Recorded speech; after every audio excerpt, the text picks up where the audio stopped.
Le plan Innovation Santé 2030 est assez clair. Les décennies prochaines seront celles de la santé, des biotechnologies et globalement des sciences biologiques. Et dans ce cadre, on voit une évolution très nette de la médecine. Aujourd'hui, on appelle ça la médecine 4P, préventive, prédictive, personnalisée et participative. Et ce que l'on voit aujourd'hui, c'est que les chercheurs dans le domaine de l'ingénierie ont toute leur place et se positionnent sur les aspects prédictifs et personnalisés. Depuis plusieurs années, de nombreuses années, les universités se sont développées, ainsi que les écoles d'ingénieurs, autour des technologies pour la santé, de l'ingénierie pour la santé. Aujourd'hui, l'École centrale de Lyon, l'INSA, l'Université Claude Bernard Lyon 1, le CNRS sont des acteurs majeurs de ces actions-là. De par la force de nos laboratoires, le nombre de leurs relations partenariales, des startups essaimées, des collaborations avec nos partenaires médecins, des universités de médecine lyonnais, mais aussi nationaux et internationaux.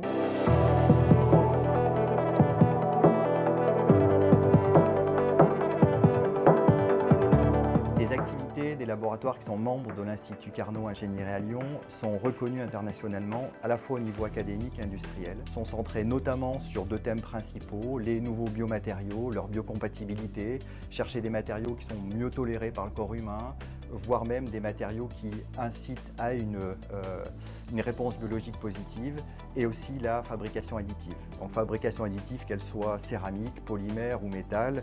Ces activités, elles se positionnent notamment autour d'une équipe qui combine praticiens et chercheurs, et aussi au niveau d'un laboratoire commun avec une entreprise, Antogir Stroman.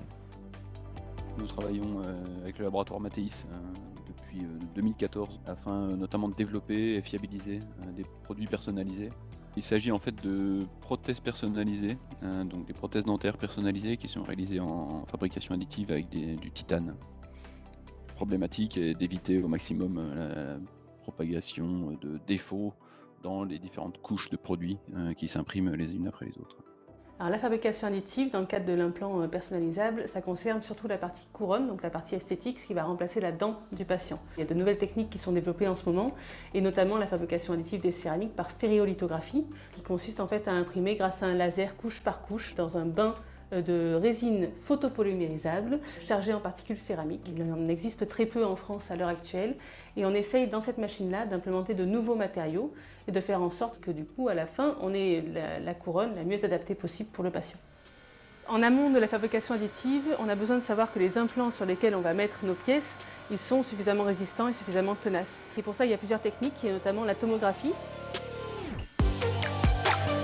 Donc ici on a un tube qui fabrique les rayons X qui vont traverser notre implant qui est monté dans la machine et impacter le détecteur qui est là. Et donc on vient radiographier l'implant, on le fait tourner à 360 degrés, on vient reconstruire toutes ces radios-là pour fabriquer un volume 3D qu'on va pouvoir couper par la suite numériquement et remonter aux défauts internes éventuellement qu'il y a dans notre implant, donc ici pour savoir si les pièces s'imbriquent bien les unes dans les autres notamment, sans charge et sous charge. Alors du tomographe, on peut tirer trois types d'analyses. La première analyse, c'est l'étude des microgaps. Donc on va regarder si en service, donc sous charge, il y a des ouvertures qui se créent entre les pièces de l'implant. Comme on peut le voir ici, à 150 newtons, il y a un espace qui s'est créé entre le pilier et l'implant. Et cet espace-là, on essaye de l'éviter parce qu'il va permettre aux bactéries en fait, de rentrer à l'intérieur de l'implant où elles risquent de créer une infection, une périimplantite qui va mener à l'échec de l'implantation. En deuxième analyse, on cherche à voir sur les implants massifs, donc ici un implant en céramique, on cherche à savoir s'il y a des défauts à l'intérieur sans détruire cet implant, donc c'est là que la tomographie nous aide. Donc en radio 2D, on ne voit pas de défauts, mais si on reconstruit le volume en 3D, à l'intérieur, si on coupe, on voit des porosités. Comme c'est un implant en céramique et que les céramiques ne supportent pas les défauts, il y a un risque de rupture de l'implant en service dans la bouche du patient. Troisième type d'analyse qu'on mène en ce moment et qui sont plutôt exploratoires, c'est donc en termes de médecine prédictive. On va essayer de voir si le vissage de l'implant dans l'os va mener à des surcontraintes osseuses et donc à une résorption osseuse ou à une meilleure intégration de l'implant.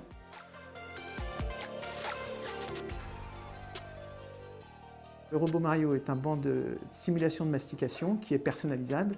Il peut reproduire des cycles de mastication propres aux patients, comme des cycles herbivores, carnivores. Il peut reproduire la force de serrage du patient et il peut reproduire même des caractéristiques annexes, comme par exemple des reflux acides, et les simuler. Et tout ça, c'est intéressant pour choisir le matériau qu'on va mettre sur les dents ou sur les implants pour leur assurer donc une durée de vie la meilleure dans le contexte particulier du patient. Ce robot a été conçu initialement pour évaluer la toxicité des matériaux, mais il est capable également de participer à la mise au point de nouveaux produits dans des scénarios particuliers, comme par exemple la personne âgée, avec toutes ses caractéristiques de serrage, de pH, etc., ou bien l'enfant. On est tout à fait au cœur de la médecine personnalisée, puisqu'on va faire de la caractérisation propre au patient, de la prédiction, puisqu'on va essayer de prédire comment le matériau qu'on se propose de mettre dans la bouche du patient va vieillir. L'association entre les chercheurs et les cliniciens me semble pertinente parce que les uns, c'est-à-dire les cliniciens, peuvent relever des problématiques, peuvent les identifier, que ce soit en termes de dispositifs médicaux, de matériaux, voire de techniques. Et ils peuvent faire l'interface avec les scientifiques pour essayer de trouver des solutions et, a fortiori, avec les industriels derrière pour essayer de mettre sur le marché des dispositifs médicaux qui améliorent la santé de nos patients. Dans l'association cliniciens, chercheurs et industriels, il y a un intérêt principal, c'est d'avoir autour d'une même table les différentes parties prenantes pour le développement d'un dispositif biomédical. Les projets étant souvent longs, s'enchaînent, ça permet aussi d'avoir un continuum des différentes compétences. En termes de R&D, en particulier pour des PME, ça permet d'externaliser et de bénéficier de support, d'infrastructures, et qui nous permettent de lutter contre des concurrents plus gros que nous sur le marché international.